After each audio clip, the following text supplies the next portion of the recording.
Hello, everybody. It is Thursday, October the 16th. Oh, I'm going to start again. Hello, everybody. It is Thursday, October the 17th, 2024. We are continuing our theme of trying to figure out the future. Yesterday, we had one of the world's leading marketing futurists, David Edelman, who teaches at Harvard Business School. He has a new book out, Personalized Customer Strategy in the Age of AI. Very interesting take on the role of AI in our future. And today we have another leading futurist, an old friend of mine, Brian Solis. He has been considered, at least, as industry leading futurist. He works at an interesting new company called Service Now. He's their head of global innovation. And he has a new book out. It's out today. It's called, or at least this week, it's called Mind Shift: Transform Leadership, Drive Innovation, and Reshape the Future. And Brian, as appropriately, is joining us from downtown San Francisco, where the future is in the business of being born. Brian, welcome and congratulations on the new book. Brian, I read the book and I wasn't entirely clear on what the future looked like. So perhaps this is your opportunity to tell us. So Brian Solis, the author of Mind Shift, tell us about the future. What does it look like? I think the magic about the future is that it looks like what you want it to be. And that's the point of hopefully the book is to inspire a new generation of leaders to create a future that is not only better, but one that is invented for the times, so to speak. If you think about the handful of disruptions we've experienced over the last decade, from politics to COVID to generative AI, historically we have a tendency to want to put all of those things in the box of business as usual, when in fact each one of them are opportunities to reimagine our future going forward. So rather than going linearly, I hope the book inspires people with the frameworks and the methodologies in it to start to think exponentially, to take us in a new branch, in an entirely new direction. Brian, are you saying the future is what we want it to be? I mean, isn't that slightly surreal? It was certainly surreal, but it is. I always tell people that if you're waiting for someone to tell you what to do, you're on the wrong side of innovation. And here we are in an era of AI, for example. Though the book is not an AI book, we are already trying to take generative AI and use it for automating yesterday's work and processes without asking ourselves, is the future based on yesterday's work and processes, or could we define a new path toward 2030? And if so, what could that look like? And what would we need to do to get there? But why write the book then, Brian?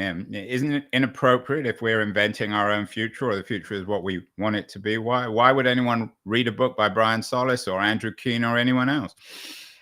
To be honest with you, Andrew, as I was writing the book, I overwrote by 100,000 words, trying to.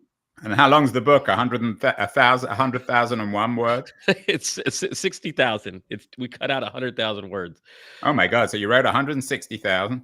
And that was my way of trying to answer your question. Like, am I qualified to do this? And I recognized that at the end of the whole process, I actually just ditched most of it and went back to all of the things that I've used in my career over the past couple decades, and used those same frameworks and methodologies and put it in a book so that other people can start to make sense of the future in a much more approachable way, so that we can scale optimists, we can scale visionaries, and we can scale new leaders who don't believe that business as usual is the only way forward. You use one of those San Francisco words or Silicon Valley words, Brian. Scale optimists. What does that mean? If you think about how we use the word scale in, I don't know, enterprise automation, it's taking processes and making them more efficient, scalable, cost effective. We can control costs. I'm trying to use every Silicon Valley buzzword I know, but what it means is help teach people at scale that there's a better way forward and that they can play a role in defining it. Brian, you've been described, and you're not shy to express that. You put it on your own website as one of the greatest digital analysts of our time. You're certainly a very distinguished one. You get a lot of gigs, speaking gigs. You and I have known each other a long time. What does it require to understand the future? You're clearly a man who's dedicated your life to thinking ahead, whether it's as a writer, a public speaker, or now at Service Now. What is required? Is it imagination? I certainly think that imagination it plays a part of it. It starts, I think, with self-awareness and curiosity, of which imagination could be stoked once you believe that you can start to see things differently, think about things differently, that you're not confined to the way that we usually think and work. Uh, I'm a big proponent for what's called the soft skills, and I spent my previous book, which was called Life Scale, several years trying to re-embrace soft skills, to embrace creativity, to think more freely and differently, to exercise actually creativity in my day-to-day life. And it has had a tremendous impact. It's actually allowed me to break free from the groupthink, and see yesterday's metrics differently, that we can create new types of measures to work towards tomorrow. So I actually believe that all of those things are so important. I was really inspired, Andrew. I know you know him, or knew of him, Sir Ken Robinson, uh, Yeah. and his TED talk was life changing for me when he talked about how creativity is taught out of us, and that we needed to spend more time bringing it back into our day to day. And there's a section of the book where I talk about Disney Pixar storyboarding and how I worked with uh, uh, his his name escapes me at the moment. My goodness, he's a dear friend. He taught me the the art of storyboarding, and the creativity, the imagination, the believability that goes into that process are all things that we don't really see in day to day business and work. You said earlier, uh, you described what you called groupthink, which of course shifts. There's always some sort of zeitgeist about the future, for better or worse.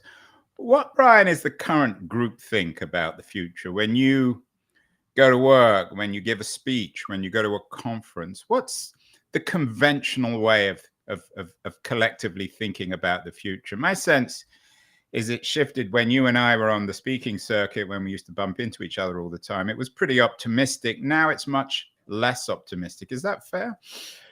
Well, politics hasn't helped, to be honest. And before I forget, the Pixar artist's name is Nicholas Sung, or Nick Sung. Okay. It's worth looking up, because he does work with companies to bring creativity back into storytelling. Yes, Andrew. You and I we were really busy, up until COVID, and there was an optimism, that was everywhere. It was contagious. Uh, I think you remember the evenings walking around San Francisco. There'd be anywhere between 8 and 20 events a night that were pulling us in multiple directions. Uh, we all had an extension of ourselves in media. I remember when you were at TechCrunch, and just there just wasn't enough. There just wasn't enough to not talk about. Everybody was just so enamored with where the potential could go, and then suddenly that all changed. But I don't know if you've seen the same thing after ChatGPT. That scene, at least in Cerebral Valley in San Francisco, started to come back. That Mm. optimism, that vibrancy, that enthusiasm. It's certainly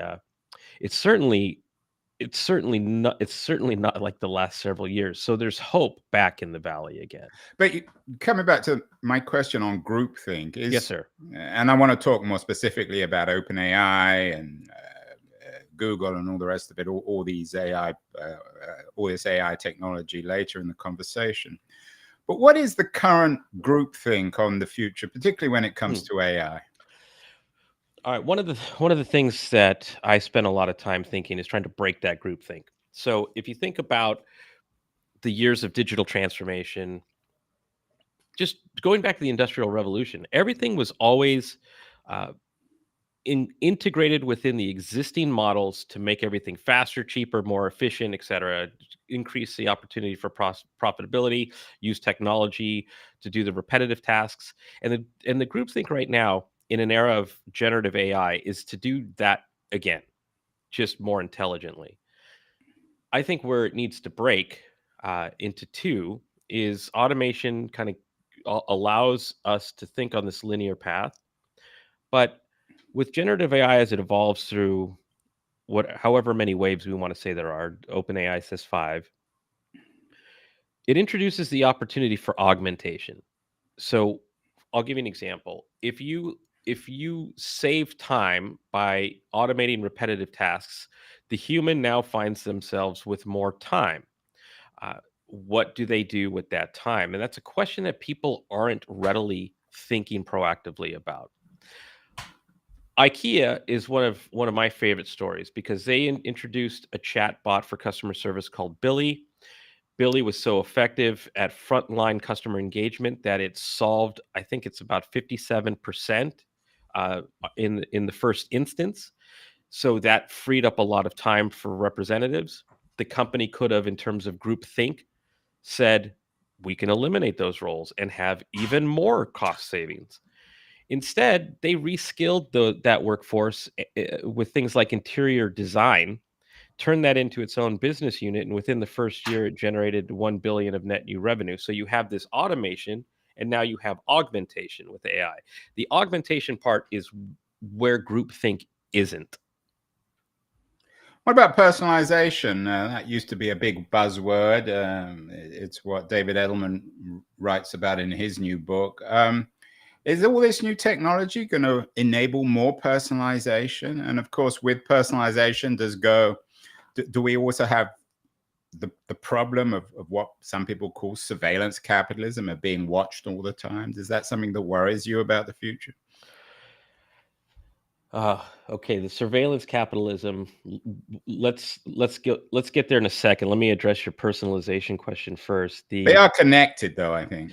Well, yeah, absolutely. Because if you and I talk about lemonade, I'm going to see that on Facebook in an hour. So, indeed, my favorite example of personalization with AI is Carvana, and it didn't try to surveil you. It didn't try to be creepy. What it did was it used its CRM combined with AI to understand who you are, where you live, when you bought a new car, what kind of car it was, essentially the types of personal traits and characteristics of which then they use to create a hyper personalized video campaign where AI created, I don't know how many millions of interpretations of one common video set that everybody got that was unique to them. And there's a video of it on YouTube. It's really fascinating. I think that type of personalization is there to make someone feel special, and I'd love to see more of that personalization. And if AI can make marketing or service more human, I'm all for it.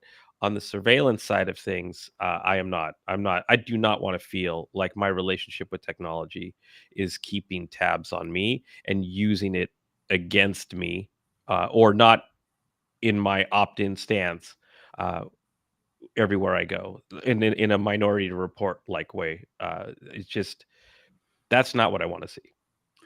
Brian, you're right about the future. And before we went live, you were telling me that you moved from San Francisco. You went and you've moved down to Southern California. You wanted to spend more time with your daughters. How has your shift in lifestyle? The book is, of course, called Mind Shift. How has that changed your approach to the future? I mean, often in these sorts of conversation, people talk about human versus technological values. Has your own narrative since 2020, has it shaped your notion of the future in Mindshift? Yes, it has, and it's been in two phases. The first phase is the one where I decided to slow down, and that was through an experience in writing a book called Life Scale: How to Live a More Productive, Creative, and Happy Life. That was not a business book. That was not a future book. It was a book that was deeply personal uh, and deeply reflective, in that I found I was living a life that Silicon Valley that is unique to Silicon Valley originally, but now not unique to Silicon Valley, in that our relationship with technology became suffocating. You talk about the surveillance capitalism, but we also have to look at, for example, social media, the app economy, and how these are designed with attention in mind, and therefore they make them as addictive as possible. They make you want to scroll more and spend more time with screens. And I found myself just completely gasping for air, and also gasping for creativity. I wasn't thinking the same way I used to think. I found myself struggling to write the way I used to write. And I went through a metamorphosis by getting back in touch with creativity, distancing my relationship with technology, and then being in control now with my relationship with technology. And then Mindshift was an extension of that. Once my mind was open again, I was able to then look at the future, look at my processes, look at the trajectories that we were all on, look at how organizations at large think about the future or don't, and how they mobilize against it or react to it. And that greater sense of clarity, actually, to answer your question directly, changed how I think about the future and the methodologies that I use to plan for it. And that's what's in Mindshift. Mindshift is written for leaders. The subtitle is Transform Leadership, Drive Innovation, and Reshape the Future. There's no mention of morality in that subtext, in that subtitle, Brian. But are you reminding leaders that they have a responsibility to shape or reshape, as you say, a future which is palatable for everyone? So many books these days are about the impact of technology and innovation on society, very troubling implications, our age of anxiety, of alienation, of unhappiness. Do you at least touch on the moral responsibility of leaders to build not just a more profitable future for themselves and their companies, but for everybody? The subtext of it is a better, more inclusive future. And I don't approach it from the standpoint of morality, but I do have many sections in the book that approach it from a standpoint of empathy. So understanding the people that matter to you at every level, the people that you need to care about, and helping to build a future that's inclusive and helpful for them and you, so that it isn't top down traditional leadership. It isn't even saying that you have to be the decision maker, but what it is saying is that you can take a more community, a more human centered approach towards leadership that people can believe in. You touched on politics earlier. I don't want to turn this into another conversation about the American election, but do you think that the challenges, some people might even say the crisis of leadership in corporate America is a broader crisis, not just in business, in the business world, but in politics, in culture? That America doesn't know how to produce leaders of any kind anymore. Is that fair? It's more than fair. I had fun. I dabble a bit in the book about the history of Ford versus Ferrari, and this sort of There was a this. good movie on that. That was a beautiful movie. So much I had. That's part of the 100,000 words that got cut out, but there are still parts of the movie in the book. Uh, yeah, that spirit of innovation seems to be that spirit of me now. It's more selfish. It's more self-interested these days. We're certainly watching it play out. For example, you know better than anyone. Look at our venture capitalists in Silicon Valley who are debating each other every day on X about politics. Some trying to do what they believe is the right thing. Others self-interested in terms of their businesses and their ability to turn profits. What do you make, though, of some of them? Musk, Andreessen, Reid Hoffman. Are they wannabe leaders or are they real leaders? Do they have a responsibility given their wealth and power? It feels like Vinod Khosla. It feels like Reid Hoffman are using their stature and influence to open the minds of people. It's easy to get sucked into that. We'll call it groupthink again, but that following of self-interest, as Paul Greenberg would call it, a commonwealth of self-interest. I- I'm I don't even have the right word. Flabbergasted doesn't quite cover it, but it it's unbelievable to see, for example, what's happened to Twitter. What do you mean? Well, I miss the spirit of community at Twitter. I remember the ideas, the serendipity of it, and now it's just it seems to be an algorithm that champions polarization because it's confusing polarization with engagement. Has that got anything to do with this crisis of leadership? Of course, there were some very smart people, or have always been smart people involved at Twitter, whether it was Chris Sacca, Jack Dorsey, now Musk. Most people don't much care for him, but he's certainly a smart man. What's the role? Has Twitter had too much leadership? Of course, Ev Williams as well, or Yeah. not enough? I remember sitting in a room with Ev back in the early days of Twitter, and Jack, and it was this sort of consortium of social media leaders who were getting together to ensure that social media protected the voice of the everyday person, and it was humble and noble in its original charter. I don't know whatever came of that actually, but it's nothing like that today.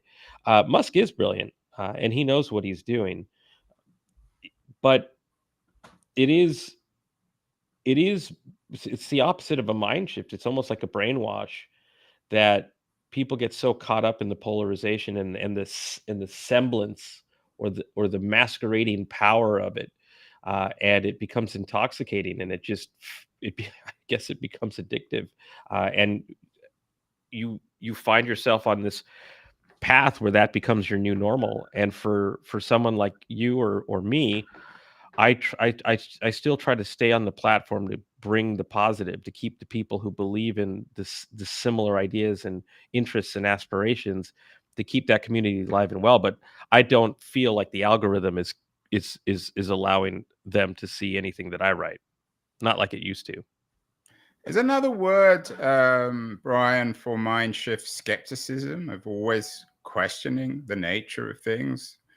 Whatever we're told, you always question it. Doesn't mean you don't believe anyone, but it requires a degree of skepticism. Certainly questioning could be it. Skepticism for me implies a cognitive bias, that you're just inherently skeptical, and therefore it would be very difficult for you to take the answers to your questions and take them to heart and change your mind. But it can be done. But I do believe in open-mindedness. Questions. There's a part in the book that talks about a beginner's mind, which is a very special philosophy, in that it says the expert's mind there are few options, in the beginner's mind there are many options. So I do believe in that more beginner's mindset approach. You questioning should be natural. Asking what if, or why can't we, or why don't we, all important if you're genuine in terms of trying to find the answers. I grew up being told stop asking so many questions and just follow the rules, and yet innovation doesn't want you to follow the rules. It wants you to break them or bend them, but it certainly wants you to ask questions. I mean, most people still in the innovation economy work in large companies. I know ServiceNow is probably not large, but you're head of global innovation. I'm sure you have a team. The same is true of many of these remarkable companies, whether it's OpenAI or Google or Amazon or Microsoft. And that requires you to work in corporations, in teams, know who you report to, know who reports to you. It requires a degree of conformity, doesn't it? Is that compatible, Brian, with Mindshift? Is that the key balance? I mean, it's all very well for leaders to have Mindshift, but what about middle-level executives? Yeah, well, I can tell you that I'm being at ServiceNow is a choice, and the teams that I've built How are big's your team? it's about 60 people, but it's across the globe, and it's centered around where our innovation centers are. So Santa Clara, Sydney, London, Singapore, New York, uh, but it's intentional. The company's culture is one of empowerment. It's one We have an incredible culture, but I do spend every day with our customers, leaders of other organizations around the world. And I do see the challenges that they have, that they face. And Mindshift was inspired by the work that I've done with customers uh, in the last couple of years, but also throughout my career, and how we've shifted the mindsets of leaders in order to do what didn't feel normal. Uh, and I mean that in the best possible way. So if you think back to the expert's mind and the beginner's mind, organizations are structured in a hierarchical format and decisions are made based on that influence within the organization, but they're usually referenced in terms of how those decisions are made based on previous experiences and failures. There's nothing wrong with that, but it's a systematic way of following the rules as that organization dictates. So you can't do anything new. You can't innovate if you're not willing to break out of that cycle. So what I found in working with companies, it's sort of acknowledging that they know what they know. It is acknowledging that they know what they don't know, which is that comfort zone that most executives operate in. And then it's giving them the tools to explore the realm of what they don't know, because therein lies the art of the possible. That's the Rumsfeld challenge and That's right. opportunity. Yes. Yes, So sir. these kinds of conversations can be somewhat abstract. Give me some examples, or one or two examples of corporate leaders who are your model for mind shift. You've already acknowledged that Elon Musk is a very smart man, but he's not someone you seem to admire very much. You mentioned Kostler, Hoffman, perhaps more positive models. Are there corporate leaders? I mean, Jack Welch is a very divisive figure, Bill Gates. Are there people who, for you, are examples, positive examples of mind shift? Absolutely, absolutely. I don't want to say that I'm not a fan of Musk. He's a brilliant individual, and you and I, living in Silicon Valley and doing the work that we do, it's we both worked with him in the past. I was there when he opened his first dealership in Menlo Park. In fact, one of the pictures I took of him is still still widely shared in media today because it was uploaded with the Creative Commons license, so everybody still uses it.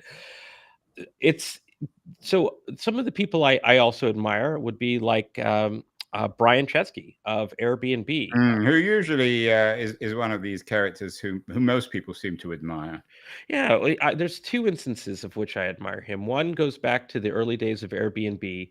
This is how I met Nicholas Sung, by the way, where they were at one of their This first. was the Disney guy, right? The Disney guy, yes. So this is when the company's first major pivot took place, and they had to convince all of their investors, they had to convince all their stakeholders that they needed to reimagine the company as an experience company, not as an air bed and bed or bed and breakfast company. And they use storyboards as the means to tell the story to other people to make it believable for this transformation. It's just brilliant leadership. But he did it again recently with that. This is such a Silicon Valley thing with founder mode, and talking about how founders need to stay involved in their companies to keep that spirit of innovation as they grow, rather than bringing in a traditional CEO too early. Uh, I also admire. I had the opportunity to do work with Alan Mulally when he was the CEO of Ford, and then Mm. again got the opportunity to work with Jim Farley, who's the new CEO of Ford, and both of them bring this spirit of the working class into the C-suite, and this service mindset versus this capitalism mindset to do the right thing and help people feel like they're part of the company and part of the decision making. Those are those are just a couple of examples of people that I admire. What about creativity? You noted that you took a picture, a photo of Musk, which has now become iconic. I always remember you taking lots of photographs. You're not a professional photographer, but a very talented one. Has all this new technology, especially AI and the accessibility of photography, the way in which the iPhone now is almost a high quality camera, do you think it's good for creatives or a challenge? And how does that fit into Mindshift? Yeah, I actually think everybody needs to practice creativity. Creativity is part of mind shift. It helps you keep an open mind. It keeps you centered. It keeps you optimistic. You show up differently when you ideate versus people who are more closed minded. So I actually believe it's a wonderful, not even like, you don't have to be Bach or Mozart or Picasso. Just the acts of Well, most of creativity. us, for better or worse, Brian, aren't. It's true. It's true. Like, for example, uh, I I know this is going to sound strange, but I picked up a pen again and started to practice my penmanship, and set out a goal to see if I could write as clean as a computer might print out a font, and just the acts of that Did you actually. write Mindshift with a pen? Is that why it was 160,000 words? No, no, but I did use a tool called Scrivener, which is my new favorite book writing platform. Uh, but neuroplasticity shows that if you practice any types of creativity, if you're challenging your brain in a new direction and you do it rhythmically, you're actually firing new synapses within your brain that allow you to think differently. And over time, you literally show up differently. And that, and And so that, and that would be the same for an aspiring writer or photographer as a leader. So you're in the Malcolm Gladwell camp when you train a leader or when a reader picks up your book. You're suggesting that perhaps they need to spend 2,000 hours on leadership. It would, whatever that means, it would make them better leaders. well, the practices in the book would make them better leaders, and to be ritualistic about it, like empathy, about research, about like, so for example, one of the things I talk about is how to gain a receiver's mindset, which is having a more open mind, so that as you see new trends, as you see things come up, the skeptic might say, "Oh, that's just a fad," or "That'll never be a big thing." But the more open-minded individual might just put it on a sheet of paper of all the things that look interesting and pay attention to it a little bit more and see as it becomes, whether you use the hype cycle or whatever tool you use, see if it becomes a bit more meaningful to understand, so that you can start to scenario plan for the future should that be a bigger deal than it appears today, or something that you methodically choose not to follow moving forward, but you make a choice about it. The book is about making corporate leaders more open-minded, more empathetic, better people. We have many examples in Silicon Valley. The best, of course, is Steve Jobs, who was a remarkably open-minded corporate leader with a great deal, in some senses, I guess, of empathy. But he wasn't a very empathetic person in his daily dealings with people. Certainly, his personal life was enormously complicated and controversial.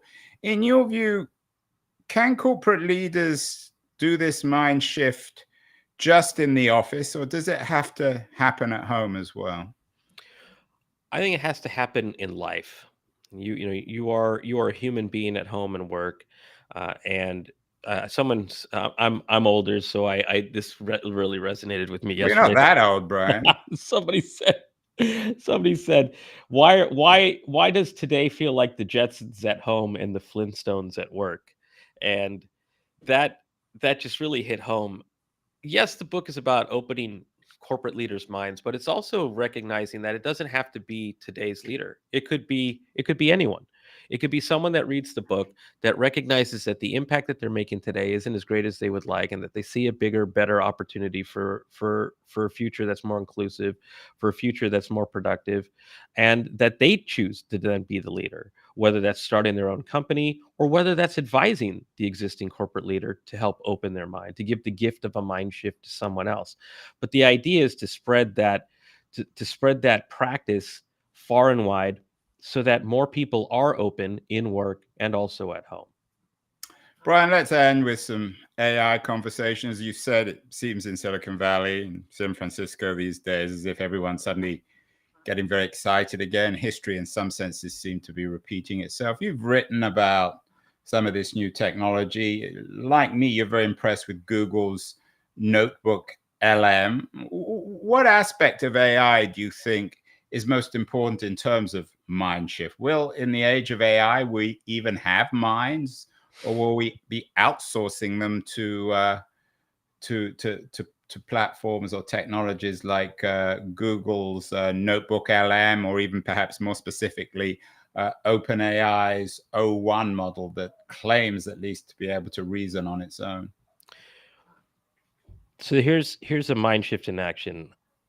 After ChatGPT and the incredible series of waves of new tools and services that have hit us and hit us again, uh, I started that newsletter to force myself to pay attention to the more notable trends, and to understand their impact in my life and in my work. And the I was forced to get a mind shift, because if you try to use them with your existing mindset, you're caught in a cycle of just iterative engagements. And so by that I mean, as I started to use these tools and be more open-minded in how I use these tools, I recognized that I started using them transactionally, which is pretty common. But now I use them with outcomes based thinking. Like, what am I trying to accomplish, or what's possible? And then work my way backwards to the prompts to help me get there. That has been transformative in how I see these tools. And it's taught me to answer your question, that our brain is needed more than ever. Especially a more creative brain, a more open-minded brain, a more forward-thinking brain, a more augmented brain. In fact, Brian Romley, whom I know you know, said that, perhaps it wasn't about AI at all. It was about IA, where it was this sort of enhanced form of intelligence, that we use AI to be smarter, better, more capable, almost as if we're wearing like a cognitive exoskeleton. So, finally, is that what being, and you've written about this, is that what being irreplaceable in the age of AI? That's, of course, the great question, is how we're going to coexist with machines, how we're going to bring value to the age of smart machines. How does shifting your mindset, or what you call mind shift, how does that play into becoming irreplaceable, making sure that we actually have a role in this AI economy, Brian? Well, there's two things. One, I want to give credit to Pascal Bornet, who I know you know as well, who wrote a book called Irreplaceable, which focuses on Mm. this very topic. Uh, the I felt like I was making myself irreplaceable the more I used these tools, and I had to force myself to use them. So day one, I didn't know what I was doing other than just tinkering around. There's certainly no set of instructions that come with it. But over the course of now, what, a year plus, year and a half, uh, I I do now feel that I am irreplaceable, and now let's play that out, or becoming irreplaceable. Uh, let's play that out in an era of agentic AI, where you now have AI agents doing, connecting the dots to other AI agents, connecting the dots to more complicated outcomes. They're still going to need a human conductor and orchestrator, one to visualize what that workflow could look like, what the new outcomes could look like, and then someone to be the master conductor for all of that. So yes, I do see the possibility for us to become irreplaceable, but that means that any great mind shift starts with self-awareness. And going back to the I don't know what I don't know, then go help yourself find clarity in uncertainty. Well, Brian Solis, the author of Mind Shift, you're always irreplaceable in my mind. You have to come back on the show. Lots more to talk about. We're only in the early stages of this latest cycle of innovation around AI. Congratulations, Brian, on the new book. Keep well, and we'll talk to you in the not too distant future.